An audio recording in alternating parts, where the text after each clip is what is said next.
तो दोस्तों अब देखिए, हमने केस 2 पूरा पढ़ लिया है, यानी कि जिन क्वेश्चंस में 2 फिगर होते हैं वो हमने सारी कंडीशंस देख ली है। ठीक है, अब हम डाइस के साथ फेमिलियर हो चुके हैं। अब अगर आपको कोई भी क्वेश्चन दिखेगा तो उसका आंसर आप शायद 2 सेकंड के अंदर दे सकते हैं। ठीक है, अब हम देखते हैं अगले केस में। अगला जो हमारा केस है वो है when only one position is given, यानी कि वो क्वेश्चंस जिसमें सिर्फ डाइस का एक फिगर दिया गया होता है, उस फिगर को हम कैसे सॉर्ट आउट करेंगे। ठीक है, तो हमने अभी लास्ट जो हमने केस देखा था, जब कोई भी नंबर कॉमन नहीं होता है तब भी तो हम उसको एक सिंगल फिगर की तरह ही ट्रीट करते हैं। ठीक है, यानी कि इस फिगर को, यानी कि इस कंडीशन को हम सॉल्व करने के लिए वही ट्रिक अपनाएंगे, या तो स्टैंडर्ड डाइस होगा या फिर जनरल डाइस होगा। अब जनरल डाइस और स्टैंडर्ड डाइस को चेक करना हमें अच्छे से आ चुका है। ठीक है, तो बस हमें और कुछ नहीं करना है, इसी ट्रिक का इस्तेमाल यहाँ पे करना है। ठीक है, तो फिगर देख के हमें ये चेक करना है कि ये डाइस जनरल डाइस है कि स्टैंडर्ड डाइस है। तो देख लीजिए क्वेश्चन नंबर 23 और क्वेश्चन नंबर 24। क्वेश्चन एक जैसा है और आपको बताना है क्वेश्चन नंबर 23 में अपोजिट टू 4 और यहाँ पे आपको बताना है अपोजिट टू 3। ट्रिक सेम है, हमें चेक करना है कि ये जो गिवन फिगर है वो फिगर स्टैंडर्ड डाइस है या जनरल डाइस है। एक बार देख लीजिए, फिर मैं आपको बताता हूं। आप सेल्फ ट्राई करेंगे, आपको शायद ये क्वेश्चन अब आसानी से आ जाएगा।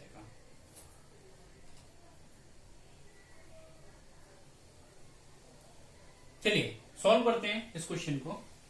तो जनरल डाइस और स्टैंडर्ड डाइस चेक करने के लिए क्या हमें 2 फिगर्स की आवश्यकता होती है? जी नहीं। जनरल डाइस और स्टैंडर्ड डाइस को चेक करने के लिए हमें किसी एक फिगर को देख के भी हम बता सकते हैं कि वो जनरल डाइस है कि स्टैंडर्ड डाइस है। तो जनरल और स्टैंडर्ड डाइस चेक करने के लिए मैंने आपको क्या तरीका बताया, अगर अपोजिट सरफेस हमें मालूम हो तो हम स्टैंडर्ड डाइस पता कर सकते हैं, मगर यहाँ पे हमें अपोजिट सरफेसेस नहीं दिए गए। यहाँ पे हमारे पास सिर्फ 3 सरफेस हैं। तो स्टैंडर्ड डाइस का जो फॉर्मूला जनरल डाइस के लिए जो फॉर्मूला होता है वो होता है एडजेसेंट सरफेस के सम हमें चेक करने। अगर एडजेसेंट सरफेस के सम 7 आते हैं तो जनरल डाइस है, अगर 7 नहीं आते हैं तो स्टैंडर्ड डाइस है। तो क्या यहाँ पे किसी भी 2 एडजेसेंट सरफेस के सम 7 आ सकते हैं? क्या 1 और 2 7 हो सकता है? नहीं। क्या 2 और 3 7 हो सकता है? नहीं। क्या 1 और 3 7 हो सकता है? नहीं हो सकता। इसका मतलब ये जो डाइस है वो कैसी डाइस हो गई? एक स्टैंडर्ड डाइस हो गई। अब स्टैंडर्ड डाइस तो हो गई, मगर हमें 4 फिगर तो दिया ही नहीं है, तो 4 का आंसर हम कैसे निकालेंगे? तो फ्रेंड्स, आपको अच्छे से याद होगा, पिछले टॉपिक में मैंने आपको बताया था स्टैंडर्ड डाइस में अपोजिट सरफेस फिक्स होती हैं। यानी कि स्टैंडर्ड डाइस में क्या होता है, 1 के अपोजिट 6 होता है ऑलवेज। कोई भी फिगर हो, चाहे आपको कुछ भी दिख रहा हो, अगर स्टैंडर्ड डाइस है तो स्टैंडर्ड डाइस में आपको 1 के अपोजिट 6 ही होगा, चाहे आपको सीन हो चाहे हिडन हो। ठीक है, ऐसे ही 2 के अपोजिट 5 होगा, 3 के अपोजिट 4 होगा, 4 के अपोजिट 3 होगा, 5 के अपोजिट 2 होगा और 6 के अपोजिट 1 होगा। ये यूनिवर्सल है, हमेशा होगा। अगर स्टैंडर्ड डाइस है तो रिलेशंस आपके यही आएंगे, इनके अलावा और कोई रिलेशन नहीं आ सकता। तो अकॉर्डिंग टू दिस रिलेशन 4 का अपोजिट क्या होगा? 3 होगा। तो इस क्वेश्चन में हमारा आंसर 3 होगा। ठीक है, अब देख लीजिए ध्यान से, इसी ट्रिक को यूज करके आपको इसका आंसर बताना है। इसका आंसर 2 सेकंड के अंदर आप बताइए।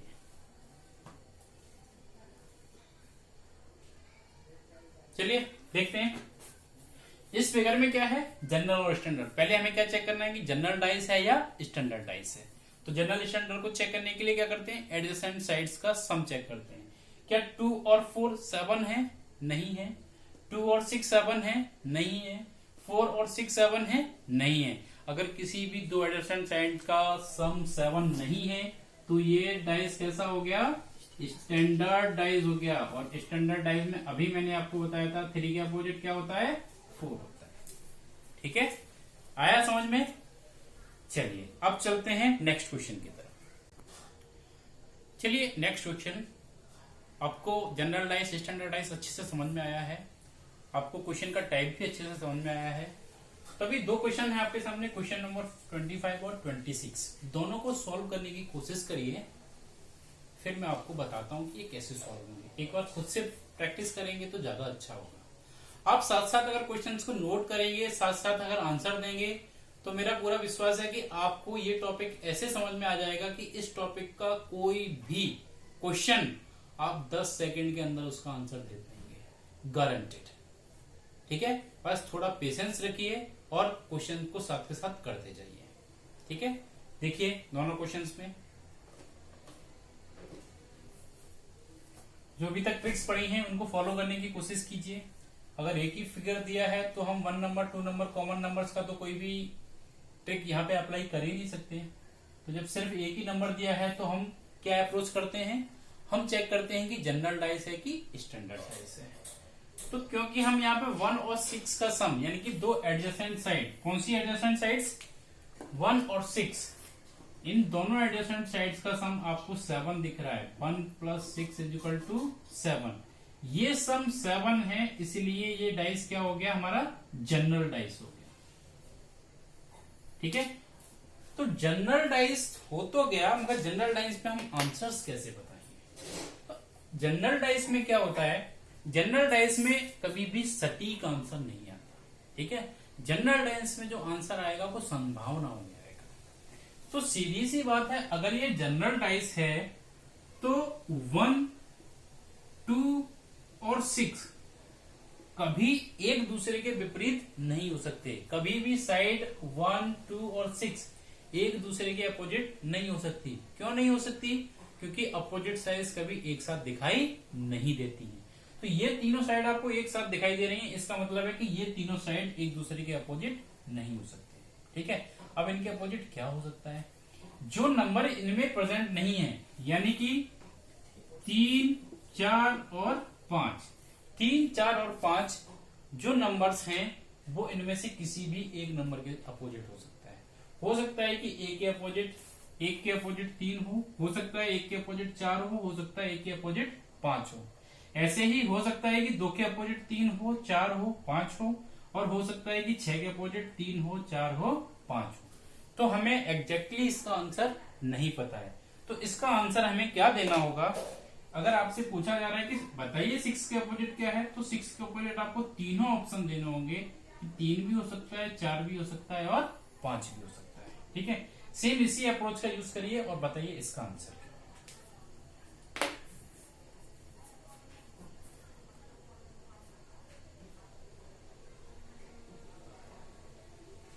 चलिए देखते हैं। सबसे पहले चेक करना है जनरल डाइस है कि स्टैंडर्ड डाइस है। तो इन दोनों नंबर्स का सम 7 है, इट मींस ये एक जनरल डाइस है। ठीक है, अब यहाँ पे क्वेश्चन क्या पूछा है, क्वेश्चन पूछा है फाइंड अपोजिट टू 2, नंबर 2 के अपोजिट क्या है। अब सिर्फ इन दोनों क्वेश्चंस में अंतर ये है कि यहाँ पे 6 आपको दिख रहा था, उसका अपोजिट पूछा था, और यहाँ पे उसका अपोजिट, उस नंबर का अपोजिट पूछा है जो आपको नहीं दिख रहा है। ठीक है, अब देखिए ध्यान से इन ऑप्शंस को, अगर इधर वाले का अपोजिट ये है तो क्या इसका अपोजिट ये नहीं होगा, डेफिनेटली होगा। तो इन्हीं रिलेशंस को यहां से निकालिए और फिर 2 का आंसर बताइए। यानी कि इस फिगर में अगर ये जनरल डाइस है तो 3, 4 और 6 ये तीनों नंबर एक दूसरे के अपोजिट नहीं हो सकते। ठीक है, कौन से नंबर इनके अपोजिट हो सकते हैं, तो इनके अपोजिट जो नंबर हो सकते हैं वो है 1, 2 एंड 5। तो जैसे यहाँ पे 6 के आंसर में हमने 3, 4, 5 लिखा था, ऐसे ही यहाँ पे 2 के अपोजिट हमें क्या आंसर देना होगा। 2 के अपोजिट जो नंबर्स होंगे वो होंगे या तो 3 होगा या 4 होगा या 6 होगा। हम कोई भी एक एग्जैक्टली आंसर नहीं दे सकते। ठीक है, ऑप्शंस कैसे चूज करना है ये मैंने आपको इससे पहले वाले क्वेश्चंस में आपको बताया था। ठीक है, तो आशा करता हूं यहां तक आपको समझ में आया होगा। तो टाइप 1 में ऐसे ही क्वेश्चन आते हैं। जो हमारा केस 1 था, only 1 position given, 1 position given में आपको इसी तरीके के क्वेश्चंस दिखेंगे। तो अभी तक हमने 2 केसेस पढ़े हैं, केस 2 पढ़ा था और केस 1 पढ़ा था। अभी हम देखते हैं केस 3 क्या है। केस 3 हमारा क्या था, when more than 2 positions given. तो मोर देन 2 पोजीशंस गिवन में किस तरीके के कंडीशंस हमें दिखेंगी, हम अब अगले क्वेश्चन में उसको देखेंगे। चलिए अब देखते हैं केस 3। केस 3 में क्या होता है? केस 3 है when more than 2 positions are given. यानी कि यहां पे जो हमें क्वेश्चन मिलेगा उस क्वेश्चन में हमें डाइस का एक नहीं, दो नहीं, दो से ज्यादा फिगर्स मिलेंगे। हो सकता है कि 3 मिले, 4 मिले। ठीक है, तो ऐसे क्वेश्चंस को या ऐसे फिगर्स को हम कैसे सॉल्व करते हैं? ठीक है, तो इस टॉपिक के लिए या फिर इस केस के लिए हमारे पास कोई नई थ्योरम या नई ट्रिक नहीं है। ट्रिक हमारे पास सिर्फ 3 ही है जो हम पढ़ चुके हैं। ठीक है, 1 कॉमन नंबर, 2 कॉमन नंबर और नो कॉमन नंबर। और नो कॉमन नंबर ट्रिक को ही हम 1 फिगर में अप्लाई करते हैं। यानी कि नो कॉमन नंबर फिगर और सिंगल फिगर दोनों एक ही तरीके से सॉल्व होते हैं और उनको सॉल्व करने का तरीका होता है, उसमें हम डाइस को देखते हैं कि वो जनरल डाइस है या स्टैंडर्ड डाइस है। ठीक है, अब देखते हैं कि इसको हम कैसे सॉल्व करेंगे। तो यहाँ पे हमें फिगर दिए हैं 3 और इन फिगर्स को हमें सॉल्व करना है। तो एक्चुअली में इस क्वेश्चन को हमें क्या करना है? इस क्वेश्चन को हमें पहले कन्वर्ट करना है 2 फिगर वाले में।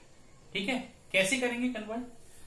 अभी आप पहले फिगर को लीजिए और पहले फिगर के साथ दूसरे या तीसरे में से किसी एक फिगर को चेक करिए, क्या आपको कोई एक कॉमन रिलेशन दिख रहा है? ठीक है, आप हमेशा ऐसे फिगर्स में चेक करिए कि आपको सिंगल रिलेशन दिखना चाहिए। ठीक है, तो अगर मैं फिगर 1 फ्रॉम फिगर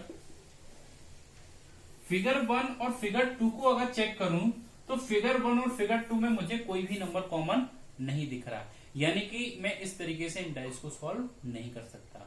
ठीक है, अब मैं चेक करूंगा फिगर 1 को फिगर 3 के साथ। फिगर 1 फिगर 2 के साथ मैच नहीं कर रहा है, मैच मतलब कोई भी नंबर कॉमन नहीं दिख रहा है। तो अभी मैं नेक्स्ट फिगर पे जाऊंगा, फर्स्ट को थर्ड के साथ चेक करूंगा। तो क्या मुझे फर्स्ट और सेकंड में, थर्ड में कुछ कॉमन दिख रहा है? यस, मुझे फर्स्ट और थर्ड में कॉमन नंबर दिख रहा है, वो है नंबर 3। नंबर 3 यहाँ पे भी है और नंबर 3 यहाँ पे भी है। एक ही नंबर कॉमन दिख रहा है, ये बहुत अच्छी बात है। ठीक है, सबसे पहले हम इस तरीके के क्वेश्चंस में चेक करेंगे कि मुझे 1 कॉमन नंबर फिगर दिखना चाहिए। क्यों? क्योंकि जब भी हम 1 कॉमन नंबर फिगर निकाल लेते हैं तो हम डाइस के सारे ऑप्शंस को सॉल्व कर लेते हैं। ठीक है, जैसे कि देखिए मैं 1 कॉमन नंबर है तो हम फिगर 1 एंड करेंगे, हम कॉमन नंबर को उठाएंगे। 1 कॉमन नंबर है तो 1 कॉमन नंबर में क्या करते हैं? हम कॉमन नंबर को पहले नोट करते हैं और फिर हम क्लॉकवाइज चलते हैं। तो 3 से क्लॉकवाइज अगर घूमे तो हमें पहले क्या मिलेगा? 1 मिलेगा, उसके बाद क्या मिलेगा? 2 मिलेगा।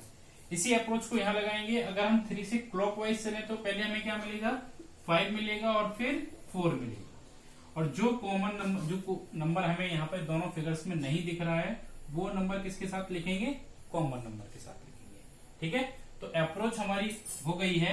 और यहां से अगर हम रिलेशंस को निकालें तो रिलेशन हमारा निकलेगा 1 का अपोजिट 5 है, 2 का अपोजिट 4 है और 3 का अपोजिट 6 है।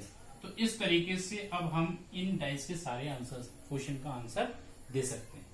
ठीक है, अगर ऐसा नहीं है तो मान लीजिए कि फर्स्ट और थर्ड अगर आपको कॉमन नहीं दिखता है, अगर फर्स्ट के साथ सेकंड भी कॉमन नहीं दिखा, थर्ड भी कॉमन नहीं दिखा, तो हम क्या करेंगे? फिर हम जाएंगे सेकंड फिगर के साथ और हम चेक करेंगे क्या सेकंड और थर्ड में हमें कोई नंबर कॉमन दिख रहा है। तो यस, हमें सेकंड और थर्ड में 2 नंबर कॉमन दिख रहे हैं। तो जब 2 कॉमन नंबर दिख रहे होंगे तो हम उस ट्रिक का अप्रोच करेंगे। तो अगर हम उसको इसी तरीके से अगर सोल्व करें तो क्या होगा?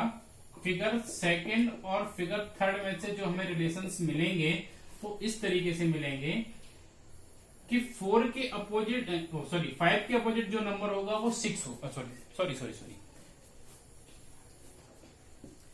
अगर हम इन दोनों फिगर्स को देखें तो जो यहाँ पे 6 बचा है जो कि कॉमन नहीं है, हम यहाँ पे 2 नंबर्स का कॉमन फिगर निकालते हैं तो हमें यहाँ पे जो 6 के अपोजिट जो नंबर दिखेगा वो दिखेगा 3। ठीक है, और अगर हमें ये वाला अप्रोच ना मालूम हो, मान लीजिए कि ये 1 नंबर ट्रिक हमने ना लगाई होती तो हमारे जो रिलेशंस निकलते वो निकलते 5 और 4 एक साथ होता और उनके अपोजिट में जो नंबर होते वो होते 5 और 4 जो नंबर हमारे फिगर में हमें नहीं दिख रहे हैं, यानी कि 1 और 2। ठीक है, तो यहां से अगर हम रिलेशन निकालते हैं हमें कुछ इस तरीके का रिलेशन दिखता है। ये दोनों अनसेटिस्फाइड रिलेशन होते हैं। ठीक है, तो इसीलिए मैं आपको बोल रहा हूं कि जब भी आप वो मोर देन 2 फिगर्स को सॉल्व कर रहे हैं तो उस समय आप कोशिश करिए कि आपको 1 नंबर कॉमन फिगर दिखना चाहिए।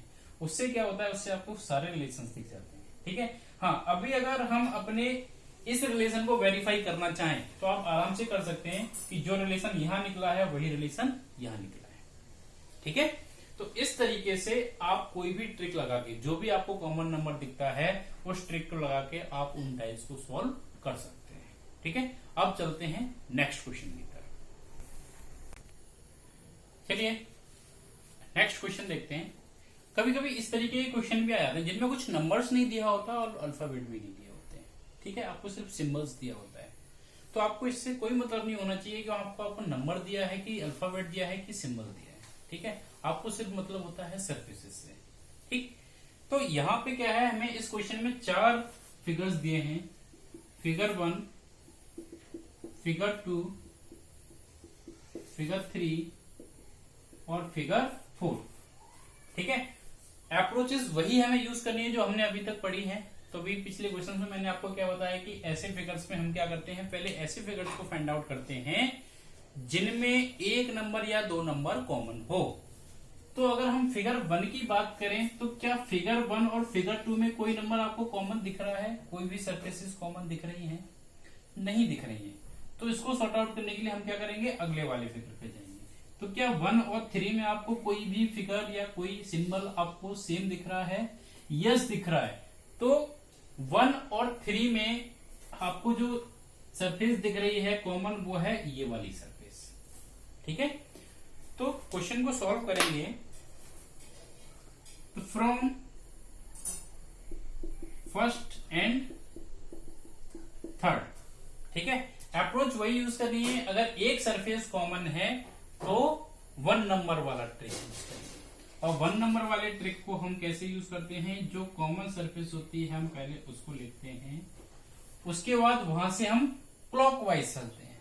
ठीक है, क्लॉकवाइज और एंटी क्लॉकवाइज कैसे भी जा सकते हैं, मगर अगर आप इस फिगर में क्लॉकवाइज जा रहे हैं तो इस वाले फिगर में भी आपको क्लॉकवाइज ही जाना पड़ेगा। ठीक है, अगर आप यहाँ पे एंटी क्लॉकवाइज जा रहे हैं तो आपको यहाँ पे भी एंटी क्लॉकवाइज जाना पड़ेगा। ठीक है, तो यहाँ पे अगर मान लीजिए कि हम क्लॉकवाइज चलते हैं तो क्लॉकवाइज चलने पे हमें पहले फिगर में पहले दिखेगा @ और उसके बाद हमें दिखेगा डॉलर का साइन।